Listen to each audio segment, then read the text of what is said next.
और वायनाड भूस्खलन के पीड़ितों के 8 अज्ञात शवों का कल रात पुथुमाला में अंतिम संस्कार कर दिया गया।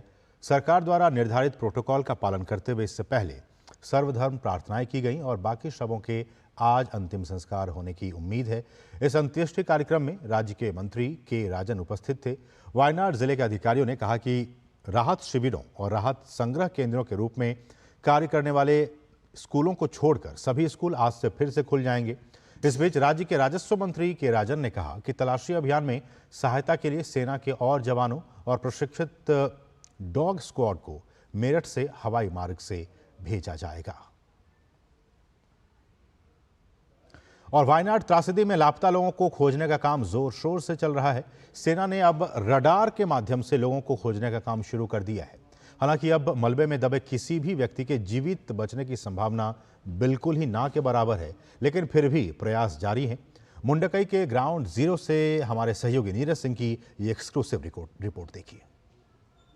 बात सीमा की रक्षा की हो या देश के अंदर किसी भी तरह की चुनौती से निपटने के लिए एक ही नाम सबसे पहले सामने आता है, वो है भारतीय सेना।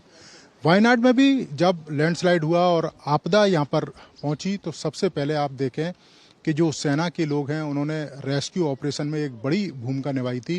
चुरलमाला से लेकर मुंडकई के बीच में जो रोड डिस्कनेक्ट हो गया था पुल टूटने के कारण, सेना ने बैली ब्रिज बनाया और उसके बाद बड़े बड़े वाहन मुंडकई पहुंचाए।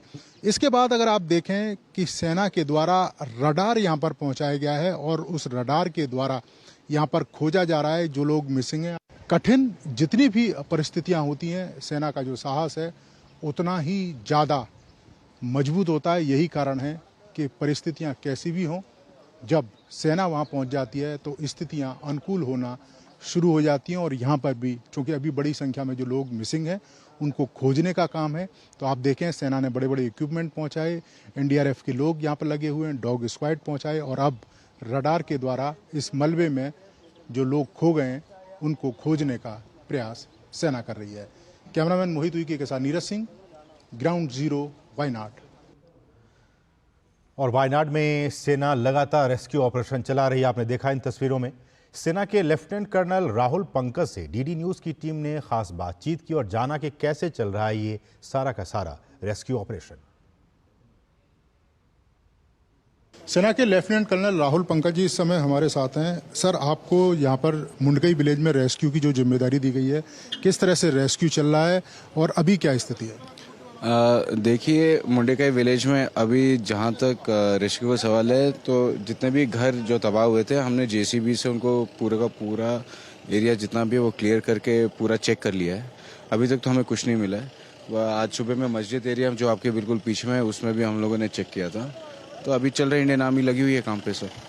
आप देखें कि इंडियन आर्मी ने बैली ब्रिज भी बनाया, बड़े बड़े इक्विपमेंट उस ब्रिज के माध्यम से यहाँ पर पहुँचे और यहाँ पर भी आपके जो जवान हैं वो सर्च कर रहे हैं कुछ मशीन को लेकर। तो कितनी मुश्किल चुनौती है ये सेना के लिए भी, क्योंकि एक बड़ा एरिया है जहाँ पर ये आपदा आई थी? सर देखिए, बड़ा एरिया तो है पर हम लोग काम कर रहे हैं और स्पेसिफिक एरिया जो है उसको ढूंढते हुए वहाँ पे पूरा क्लियर करते हुए दूसरे एरिया में चल रहे हैं सर। आपको क्या लग रहा है जो जिम्मेदारी आपको दी है, कितने समय में काम आप लोग कर लेंगे? सर, समय का तो कोई आप नहीं डेफिनेट कोई बता सकते हैं, बट जब तक संतुष्टि नहीं तब तक काम करते रहेंगे सर। धन्यवाद। तो ये आपने देखा कि लेफ्टिनेंट कर्नल जो बता रहे थे कि काम यहाँ पर चलेगा और जब तक पूरा नहीं होगा तब तक काम किया जाएगा। सेना पूरा प्रयास कर रही है आपदा की इस घड़ी में जो भी लोग अभी तक मिसिंग हैं उनको खोजने का काम जल्द से जल्द किया जाए। आपने देखा भी था कि किस तरह से रडार के द्वारा जो मलबा है वहाँ पर लोग हैं उनको खोजने का काम किया जा रहा है। सेना ने बड़ी बड़ी मशीनें यहाँ पहुँचाई हैं, उनके द्वारा यहाँ पर रेस्क्यू ऑपरेशन लगातार चल रहा है। कैमरामैन मोहित उइके के साथ Neeraj Singh, DD news, ground zero, Mundakkai गाँव, वायनाड।